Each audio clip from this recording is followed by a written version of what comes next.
And for most of my walk, it was from a place of trying to attain everything and trying to trying to fulfill a call, trying to fulfill a mission, and just always trying to get something that I was missing out on. Like I wanted that better life. I didn't never had enough money. Never. You always had that dream you never could attain, and it was, and even my like who I was trying to attain who I was supposed to be. Just that constant striving in every single area. And I did that for over 25 years. And it's amazing how much we can pack into a day when it comes to striving. Because I had it down, man. I had like so many hours of, I got to pray in tongues for this long. I got to pray for 2 hours every morning. I have to have my devotionals. And then a big one for me was my list of what I need to confess every single day. I'm the head and not the tail. I'm above only and not beneath. All those things, right? And I'm not saying they're bad things. It's good to watch your words and all. But I was doing it from a place of trying to manifest something in my life. And I thought the more I confess this, the more it would eventually manifest. And 25 years later, it eventually never manifested. And And actually, there I is remember, what's that? the disappointment that comes Yeah, with looking back over your life right, and like, but I have nothing that I've worked for.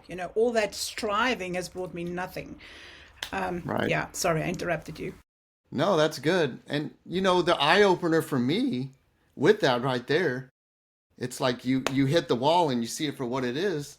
One of my big confessions was Deuteronomy 28, where it's like, I'm the head, not the tail, above only, not beneath, and whatever I put my hand to, and all this stuff. It's the blessings of the law. I would confess that over my life every day. And there's always an if to it. If you hearken unto the voice of the Lord, which puts you in that striving. And then I kept on reading, and I started reading about the curses of the law. And I hadn't read them in years. And when I read it, I could relate to the curses, like big time. And I'm like, this makes no sense. I'm like a straight-laced guy. I'm what they call, I'm square, man. I abide by the boundaries. And I can relate more to the curses than the blessings. I've been saved for 25 something years. What's happening? And I remember starting to question that. And then all of a sudden, I find myself with my wife's in rehab because of a drug addiction. My car gets repossessed. My house is getting ready to go into foreclosure. And I'm a complete mess. And I'm like, this is not working. And I knew enough to know that it wasn't on God's end. Because I've had like some legit experiences with God. And so it was like, obviously I don't know what I think I know. Because I thought I knew. I thought I knew. And I was a preacher, man.